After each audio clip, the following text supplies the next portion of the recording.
So let's get going.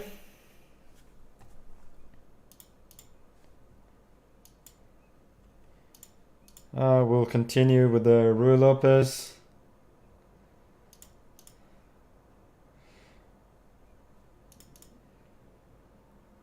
There will be a couple of unofficial games after this. So the show will not be stopped immediately, but this is the last game of the competition. But I think Team Polgar has already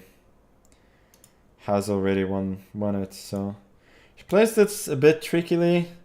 I'll go h3. I'm waiting for b5 before determining where I go with my knight, because I may want to go to b3 there later on. Now I probably have to go to f1 since she did a good job of waiting sufficiently.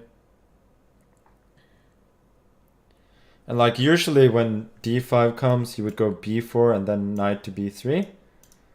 But obviously here with the knight on f1, such a plan would be more time consuming and then probably less successful. So I'll go a4 instead, as I did in one of the other games. Then I need to meet b4 with a5. Now here, I think knight g3. She can go d4 at any point. She can also exchange on e4, probably take with the knight and then the pawn, and play a queenless middle game, which I think could be slightly better for white. At least I'm clinging to the hope. So b4 is logical, but now she is opening up for a possible bishop a4, so it's a little bit double-edged.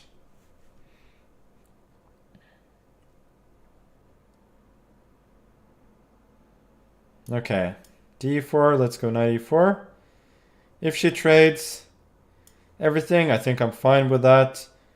I believe a5 is probably a bigger strength than a weakness in the ending. Now, so normally you would go rook d1 without thinking. What could be more natural than that? But I do think maybe bishop d1 is more precise, because I want to put the bishop on e2 and pressurize a6. And also, if I'd gone rook d1, there could have followed rook d8. And then if bishop d3, there's bishop c4. And additionally, if I trade on d8, it's not so easy to bring the bishop to d3. And if bishop e3, then she could trade on d1. So I think maybe it's more clever to keep both rooks on the board. Now, yeah, rook d8, I follow my plan and go bishop e2, obviously.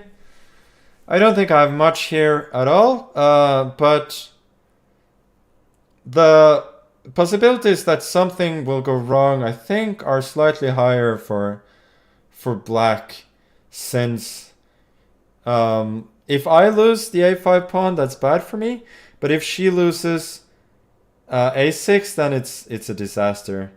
So Musichuk is a very well-educated player, and she immediately spots a nice positional plan here, which is to go knight c8 to d6. And that probably equalizes the game more or less, but maybe not completely. I still have some ideas like rook b1 and then knight b3.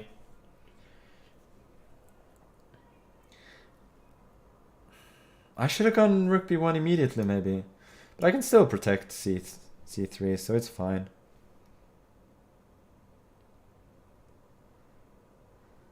Okay, let's bring the king a little bit closer. Can never hurt. If f5, I go king e1. f4, I'm not so sure about. It may just cement e5 as a backwards pawn. And c6 I don't like at all. I think she is overprotecting the knight on b5, but she is leaving a pretty glaring weakness on the b6 square, which I'm now using to invade. I'm sacking the pawn on c3, but I don't care about that since I want to invade. Now rook d7, I should be winning. King f6, there's bishop d8.